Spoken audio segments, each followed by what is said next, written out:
The courtroom was so quiet, it felt like even the walls were holding their breath. You could hear the slow, rhythmic click of the ceiling fan slicing through the heavy silence above us. Across the room, my ex-husband, Jason Whitmore, stood beside his attorney, adjusting the cuffs of his tailored navy blue suit like he was preparing for a photo shoot, not a custody hearing. He looked the part, clean-cut, composed, polished. His voice was smooth like he'd practiced it in the mirror. "I've never laid a hand on her," he said calmly. "She's just trying to manipulate the situation for sympathy. There's absolutely no proof." His lawyer, a man with perfectly gelled hair and the perpetual smirk of someone who thought courtroom theatrics were sport, nodded as if Jason had just delivered gospel. That same smug little expression had greeted me every time I was told to calm down, to stop overreacting, to let things go. I didn't open my mouth. Instead, I sat perfectly still, my fingers laced tightly in my lap nails, digging into the soft skin of my palm, just enough to remind myself I was still here, still solid. Not because I was afraid of Jason anymore, but because I knew deep in my bones that if I so much as blinked the wrong way, they'd twist it against me. Jason had a talent for that. He'd spent years bending reality until even I questioned my own sanity, making me feel like I was the unstable one, the dramatic one, the one always teetering on the edge. Then from behind me, I heard a voice, small, soft, and somehow louder than everything else in that silent courtroom. A voice I would recognize even if I lost every other memory. Mom Lily tugged gently at the sleeve of my blouse. "Can I show the judge the video I found on Daddy's phone?" My breath caught in my throat. My heart missed a beat, then slammed against my ribs. I turned slightly, just enough to see her big brown eyes blinking up at me. "What video?" I asked, my voice no louder than a whisper. But Lily didn't hesitate. She slipped her unicorn-stickered tablet from her backpack, the one with the cracked corner she refused to replace. She held it with both hands like it was the most important thing in the world. "I saved it," she said, her voice a little louder, now steady in a way that didn't match her 7 years. "It's from when Daddy yelled at you. He recorded it. Remember, I found it by accident when I was looking for my singing video." My stomach dropped straight to the floor. Jason's attorney immediately stood. "Your Honor, this is completely inappropriate," he began. But the judge raised one hand without a word, silencing him. "Let's see what she's talking about," the judge said simply, his gaze fixed on Lily. I couldn't move. My hands trembled against each other in my lap. Lily walked with surprising confidence to the judge's table, placed her tablet carefully on the surface, and tapped the screen. The video began to play, the sound loud and unforgiving in the hushed room. But it wasn't the video itself that I keep replaying in my head. It was the moment, right before it started. The way Jason's smug composure cracked for the first time. The way his shoulders tightened and his jaw clenched. The way my daughter, my sweet, brave Lily, stood tall and unshaken, her spine straight, and her chin lifted with the kind of courage I hadn't been able to summon in years. And the way the judge leaned in without hesitation, giving her his full attention. For so long, I believed that staying silent was how I protected Lily. But the truth, she had been watching all along, listening, remembering.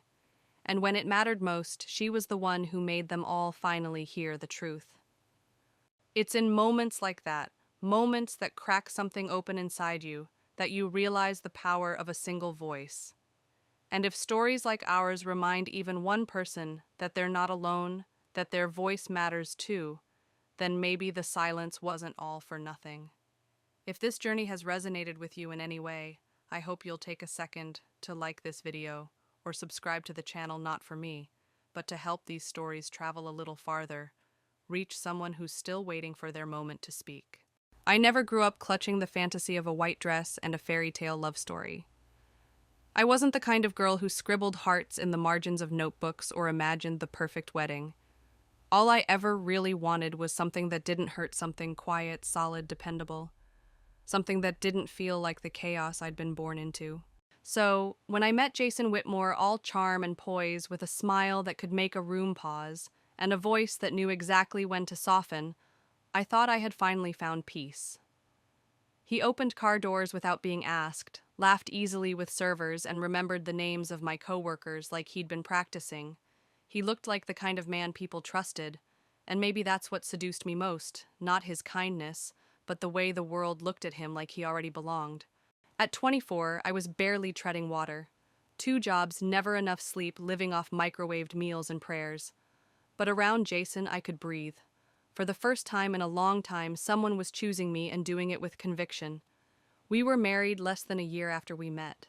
Everyone said it was too fast, but I clung to the belief that sometimes the right things didn't need years to announce themselves. When I told Jason I was pregnant with Lily, he cried. He wrapped me in his arms and whispered about the perfect family we'd become. And I, foolish and hungry for hope, believed him. It started slowly. A comment about my skirt being too tight. A joke about my cooking that wasn't quite a joke. A hollow silence that stretched between us like fog whenever I contradicted him in public. Then one night when Lily was just 3 months old, he slammed the bedroom door so hard it cracked the frame. I remember standing there nursing a baby with trembling hands, telling myself he was just tired that new fathers got overwhelmed too.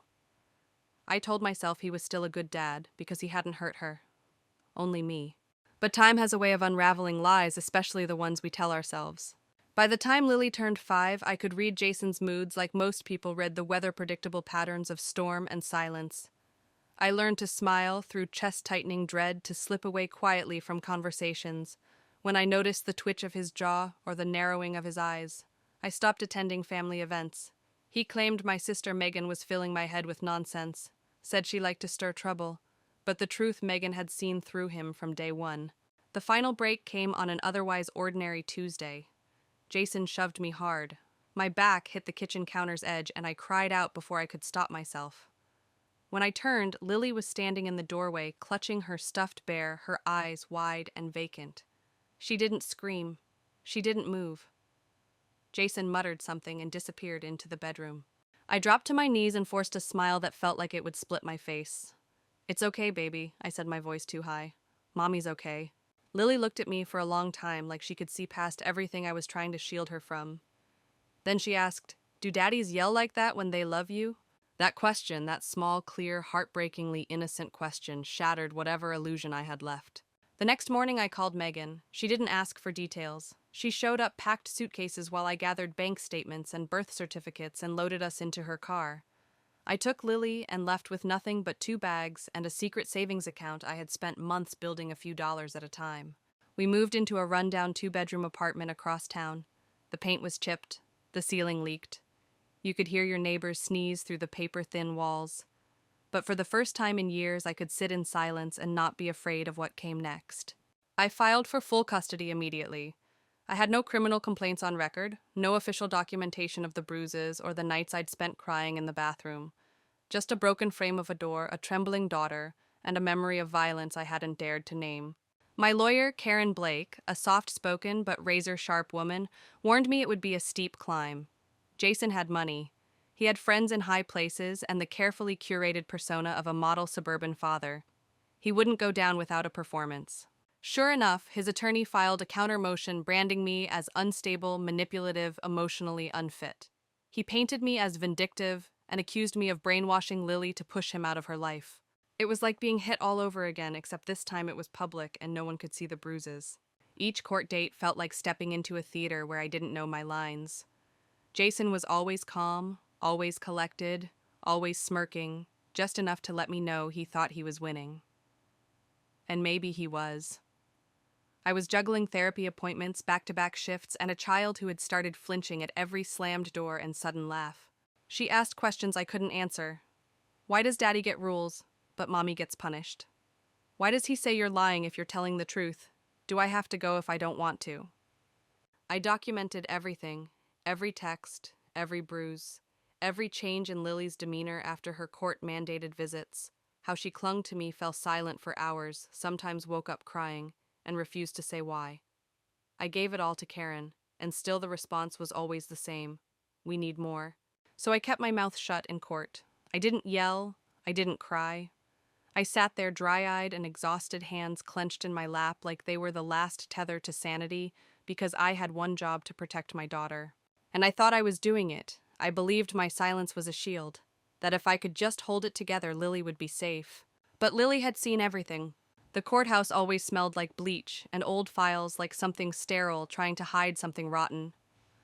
I sat outside the courtroom on a wooden bench that groaned beneath me, my knees bouncing fingers laced so tightly my knuckles ached.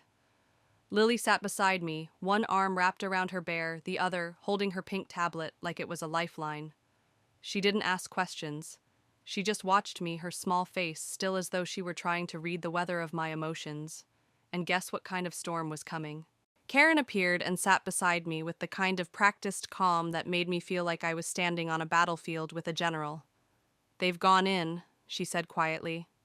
"The judge is reviewing the parenting evaluations. Be ready, Jason's lawyer will come hard today."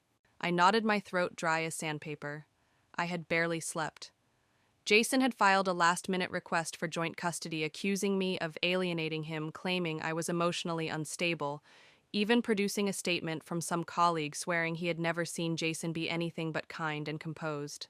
His lawyer was theatrical ruthless, the kind who turned legal proceedings into dramatic productions. And me, I was just trying to remember how to keep breathing. When the bailiff called us in, I stood and took Lily's hand. She squeezed mine so tightly it surprised me. The courtroom looked smaller than I remembered. The judge sat behind a heavy oak desk, his face unreadable, framed by walls that seemed to close in the more you looked at them. Jason was already seated pristine in a navy suit, hair slicked back, lips curled in that familiar smugness. He looked at me like I was background noise in a movie he starred in. The judge gave a nod, and Jason's attorney rose like he was stepping onto a stage. "Your Honor," he began, voice smooth, confident. "My client has done everything within his power to maintain a stable, healthy relationship with his daughter, despite the mother's ongoing attempts to isolate and discredit him. There are no police records, no documented abuse, no medical evidence. These accusations are not only false, they're emotionally manipulative." He paused, letting the words linger in the air like smoke. "We request that custody be shared equally." The words landed with a thud in my chest. False, manipulative, no proof. He had taken my story and turned it into a weapon against me. Made me out to be some bitter ex clinging to resentment. Not once did he call me by name. Just the mother, like I was a concept, not a person. And all I could do was sit there and let it happen. My attorney rose to counter the flood of character assassinations Jason's lawyer had just unleashed, but her words barely registered. They drifted past me, distant and muffled, drowned beneath the thunder of my own heartbeat, which pounded in my chest like it was trying to signal the alarm no one else could hear. Then Jason stood. He didn't fidget. He didn't stutter. His voice, smooth as lacquered wood, filled the room with false sincerity. "I love my daughter," he said, eyes forward, composed like a man offering testimony about the weather. "And I would never harm her, or her mother. She's only doing this to keep me out of Lily's life." He turned ever so slightly, letting the silence between sentences do the work. "I never laid a hand on her," he added, slow and steady. "She's exaggerating, seeking sympathy. There's no proof." He might as well have been reciting a prayer. He had rehearsed those lines 100 times, and each syllable was coded in calculated calm, as if he believed conviction alone could rewrite history. I looked to the judge, searching his lined face for any flicker of recognition, any sign of empathy. But the man remained still stoic and unreadable, as though the words had neither offended nor persuaded him. And yet the silence that followed Jason's testimony felt definitive, heavy, like the air itself had turned against me. His words didn't just echo, they settled, like judgment had already been passed. I wanted to scream. I wanted to rip the varnish off his lies and throw the truth into the fluorescent light for all to see. I wanted to stand to beg someone, anyone, to understand. But I didn't, because that wasn't the plan. The plan was to remain composed, measured. To let the evidence, however thin, do the speaking. Except there had never been enough of it. Not really. Bruises fade. Screams vanish into walls. A child's silence is labeled confusion. A mother's anguish is labeled hysteria. And a father's calm, especially one who looks like Jason, must by default be the truth. I looked down. Lily sat beside me, still tracing the smooth edge of her tablet, her small fingers moving in slow, distracted patterns. Her expression was unreadable, a blank slate of practiced stillness. But her grip on my arm had tightened with quiet urgency. Then the judge turned toward me, his gaze direct. "Ms. Carter," he said, voice, "even is there anything else you'd like to submit at this time? I opened my mouth, but before I could speak, a whisper cut through the fog of my thoughts. Mom? I turned to Lily. Her lips were close to my ear, her voice low but certain. Can I show the judge the video I found on Daddy's phone? I froze. What video? I asked, barely moving my lips. The one where he's yelling at you, she said, still whispering. The one he filmed. I found it when I was looking for my singing video. My whole body locked in place. Across the courtroom, I saw Jason shift subtle but sharp. The angle of his spine changed. He knew. Lily looked up at me, her eyes wide and clear, her voice gaining strength. I saved it, she said. I can show him. The walls seemed to close in all at once, the space tightening around us like a vacuum. The weight that had sat on my chest for years began to shift, not lifting, not yet, but shifting. I turned to look at Jason. His expression had drained of color. The smugness, the calculation, it was gone. What remained was something brittle. Lily's face was turned toward me, her shoulders straight, tablet resting in her trembling hands like it was something sacred. She wasn't afraid of the room or the judge. She was afraid of me saying no. Jason watched us, his eyes narrowing as he leaned forward just barely. His lawyer whispered furiously beside him, but Jason didn't respond. He knew. He knew exactly which moment Lily had captured. I stood slowly as if pushed upright by something greater than myself. Your Honor, I said, voice low but unwavering, my daughter has something she'd like to submit into evidence. The atmosphere in the room rippled, eyes turned focus, sharpened. The judge raised one brow, surprise flickering across his otherwise neutral expression. She's 7, Jason's attorney objected sharply, rising to his feet. Your Honor, this is completely irregular. The child is not testifying. I didn't flinch. She has something to show you, something recorded by Mr. Whitmore himself. A pause. Then the judge looked toward Lily. Come forward, please. Lily gently slid off the bench and stepped to the front, still holding her pink tablet with both hands like it was a shield fashioned from truth. She looked so small up there, surrounded by the carved oak of the court's grandeur, but there was a poise to her, a solemnity far beyond her years. She tapped the screen. Her voice when it came was quiet but perfectly clear. I found this when I was looking for one of my singing videos, she said. I saved it because I didn't want to forget that Mommy wasn't lying. She turned the screen toward the judge and pressed play. The courtroom fell into a silence so absolute it felt like time itself had stopped. Then came Jason's voice, raw, venomous, unmistakably his. You're pathetic. You think anyone's ever going to believe you. You can't even keep a house clean. You're lucky I haven't done worse. A crash. My voice pleading. A sob. Then the pounding of heavy footsteps, a loud bang, and the clatter of the phone falling, the image shifting sideways as the screen caught me in the corner, backed against a wall, arms raised defensively, crying. Then it cut to black. Lily stepped back. The only sound was the faint whir of the ceiling fan again. The judge stared at the screen, unmoving, then slowly looked up at Jason. His voice when it came was firm and unambiguous. Is this you, Mr. Whitmore? Jason said nothing. His lawyer stood abruptly. Your Honor, this video lacks context. It was discovered by a minor without legal. Sit down, the judge ordered, not looking away from Jason. Is this your voice? Is this your recording? Jason's lips parted. No words came out. The man who had once seemed unshakable had collapsed into silence. The judge turned back to me. Ms. Carter, were you aware this video existed before today? I shook my head, barely finding my voice. No, sir. I had no idea. My daughter found it on his phone during a visit. She airdropped it to her tablet. Lily held up the device once more. I saved it in case he said it didn't happen. The clerk's pen scratched furiously on her notepad. The bailiff shifted behind us. Jason looked like a mannequin, still pale, hollow-eyed.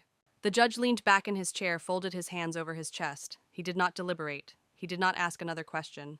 This changes everything, he said. Custody will not be shared. Effective immediately, primary custody is awarded to Ms. Carter.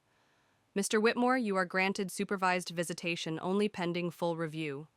This court will notify Child Protective Services and reopen the petition for a domestic violence restraining order. He paused, eyes falling on Lily. This video is now court evidence. Thank you, Lily, for showing the truth. I reached out for my daughter, but she moved faster, wrapping her arms around my waist with the kind of ferocity that made my eyes sting. Not from fear, not from sorrow, but from a tidal wave of something deeper, relief, pride, overwhelming gratitude. All this time I thought I had been the one protecting her. But it was Lily who had been watching, who had remembered, who had carried our truth in her tiny hands and brought it into the light when I couldn't. Jason was still in his seat, unmoving. The illusion he'd wrapped himself in had finally unraveled, and beneath it there was nothing left to say. The courtroom emptied around us in slow motion. I sat frozen arms around my daughter, her head against my chest, her small frame anchoring me in a moment I had never dared to imagine. I had braced myself to lose, to walk away bruised by the same quiet injustice I'd lived under for years. But then Lily stood up, and everything changed. The judge stepped down from the bench, his gavel untouched, his words still echoing. "This changes everything." A clerk, delicate in manner and clearly trained in the art of approaching survivors without pressure, walked over to us and asked quietly if we would like an escort to the car. I shook my head, my voice absent, but the gesture was steady. My hands, still trembling with the residue of everything that had just unfolded, did not reflect what I felt deep inside, a steadiness newly unearthed anchoring me. We rose from our seats. Jason hadn't moved. He remained, frozen eyes glued to the table, like he might fall through it if he blinked. His once confident shoulders were drawn up stiff and strained, as if he had only just realized the world was watching the mask crumble. Beside him, his attorney fumbled silently with documents, stuffing them into a leather briefcase with jittery hands, careful not to meet anyone's gaze. I allowed myself a final glance at the man I had once trusted with my life and my child, and what I saw was not power, not control, but the hollow shell of a man who had built his identity on intimidation and was now left with nothing when it collapsed. Lily looked up at me. "Are we going home now?" I nodded. "We are." Outside the courthouse, the world looked too vivid. The sun burned a little too bright, as if the universe hadn't yet adjusted to the weight that had just been lifted from my chest. Each step I took felt new, unburdened, as if the pressure I had carried for so long had finally been peeled away layer by painful layer. We walked to the car in silence. Not the silence of fear or defeat, but of calm, the kind that settles over you after the storm has passed. Lily held tightly to my hand the entire way, her small fingers, laced with mine, grounding me more than she would ever understand. When she climbed into the back seat and nestled into her corner, still clutching her pink tablet like a secret weapon, I lingered at the door, one hand on the edge of the frame. I bent slightly and asked softly, "Why didn't you show me the video earlier?" She looked up from her screen, thoughtful, serious in a way that felt ancient for her 7 years. "I didn't know if I was allowed. Daddy said not to talk about anything unless someone asked." Her voice didn't tremble. It simply existed, solid and matter-of-fact. "But then, you were really quiet in court," she continued, "and he said bad stuff again, and I got mad. I remembered the video and I thought, maybe the judge would believe you if he saw it." She said it like it was the most obvious thing in the world. Like courage wasn't rare, it was just something you reached for when the people you loved needed it most. Like bravery lived inside backpacks and pink tablets waiting to be called into the light. I didn't know whether to laugh or cry, so I did neither. I smiled, my throat tight. "You did the right thing," I told her. "I'm proud of you." We drove home in a silence that was comfortable and sacred. I didn't turn on the radio, didn't fill the space with words. Instead, I watched her through the rearview mirror. Her legs swung gently as she hummed to herself, fingers sketching shapes across the screen of her tablet, a quiet peace settling over her for the first time in what felt like forever. When we pulled into our apartment complex, a modest 2-story with faded siding and flower beds in need of weeding, I saw Megan waiting outside. She had made it a point to check on us every single day since the court battle had begun, her presence unwavering. The moment our eyes met, she walked straight toward me and wrapped her arms around me in a tight, wordless embrace. "What happened?" she whispered, as though afraid speaking aloud would shatter something delicate. I didn't have to answer. Lily popped out of the car, skipping slightly, the weight of fear seemingly gone from her limbs. I showed the judge the video, she declared. The one Daddy made when he was yelling at Mommy. He believed us. Megan's mouth parted slightly. Her eyes darted from Lily to me, stunned. "She showed him a video," she repeated, stunned. I nodded. "From Jason's phone. He recorded it. Lily found it." She blinked, processing. Then she shook her head, a slow, almost reverent motion. "I always knew that girl was something special."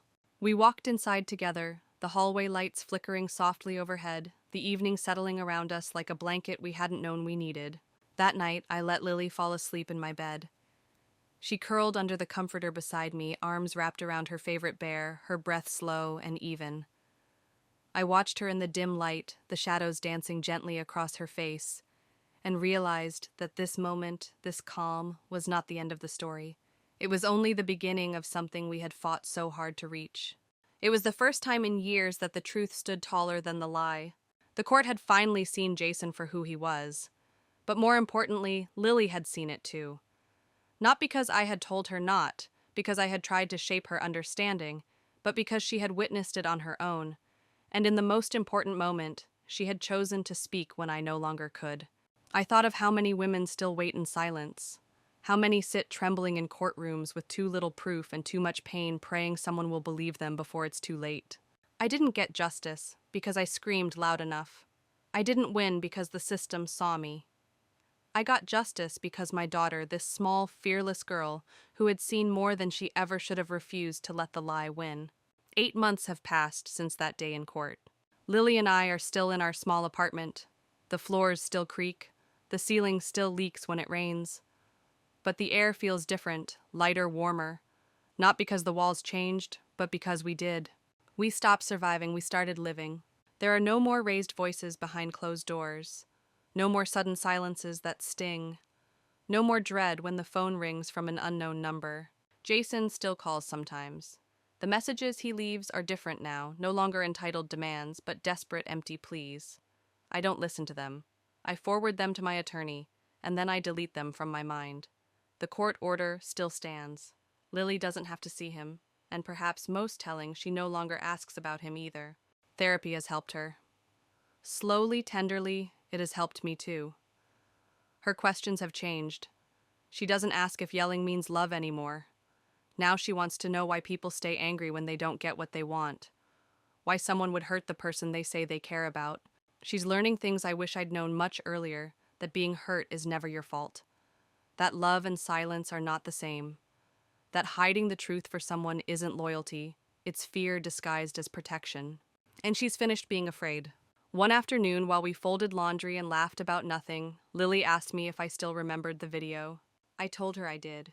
She asked if I thought she should delete it. I looked at her and said, "Only if you want to." She shook her head. "No, I don't want to forget what happened. Not because I'm scared of it, because it helped us." She doesn't watch it, but she keeps it locked in a password-protected folder tucked away in her tablet like a piece of quiet armor, just in case someone ever questions the truth again. That decision wasn't mine, it was hers. I used to think that silence was strength, that if I could just endure a little longer, the storm would pass and we'd be okay. But I've learned that silence doesn't protect, it conceals. It hides wounds, masks suffering, and buries truths too powerful to stay buried forever. Lily reminded me of that. She reminded me that the truth, no matter how painful or inconvenient, holds a power nothing else does. It unsettles, it reorients, it opens doors and ends shadows. She reminded me that even the smallest voice, when it's speaking truth, can shake the walls of a courtroom and shift the entire world. There is a peculiar kind of liberation that arrives not with a crash, but with a slow unfurling like light returning to a room you hadn't realized had dimmed. That's what truth does when it's finally spoken aloud. It ends lies that have lived too long feeding off silence and shame. I've started speaking at support groups now, not because I've emerged unscathed or possess some map to healing, but because I finally understand the sacred life-giving value of being heard. When I sit in a circle of folding chairs under fluorescent lights, looking into the eyes of women who speak in whispers, who wear their survival like a second skin, I tell them the one thing I wish someone had told me years ago. You don't need bruises to validate your pain. Pain doesn't have to be visible to be real. And true love should never require you to shrink or suffer in silence. You don't have to wait until he breaks something you can't fix. There is no invisible line that must be crossed before you're allowed to leave. There is no checklist that must be met before your fear becomes legitimate. And perhaps most important of all, your child does not need a perfect household. They do not need 2 parents at war behind closed doors. What they need is safety, security. A home that doesn't echo with slammed doors and apologies made through clenched teeth. No, the court did not save me. The law did not swoop in with swift justice or shining armor. What changed everything, what split open the silence and let the truth flood in, was a little girl in a pale dress holding a pink tablet with trembling hands. My daughter Lily, who had seen more than her years could carry, but who refused to let the truth rot in the dark. She didn't do it for attention. She didn't do it to punish her father. She did it because somewhere deep inside she knew I deserved to be believed. That moment replays in my mind often not just the video, but the stillness right before she played it, the steadiness in her voice, the way she faced the judge head on and never once glanced back at Jason. Her gaze was forward, always forward, toward the truth, toward the life we hadn't yet lived, but could. She was by every visible measure the smallest person in that courtroom, and yet she held the most power. That truth, her strength, is something I carry now, like a second heartbeat. In every moment I doubt myself, in every breath, where old fears rise to the surface, I remind myself, even when I felt like I was drowning, I raised a child brave enough to speak when I could not. We are not the same people we once were. I am no longer the woman who rationalizes cruelty or downplays bruises in the mirror. I no longer smile through panic or apologize for surviving. I am a mother who listens not just to the words my daughter says, but to the ones she doesn't. I no longer tell her to be quiet to preserve someone else's comfort. I no longer measure my worth in what I can endure, but in how fiercely I protect the life I am rebuilding. And Lily is no longer just a survivor.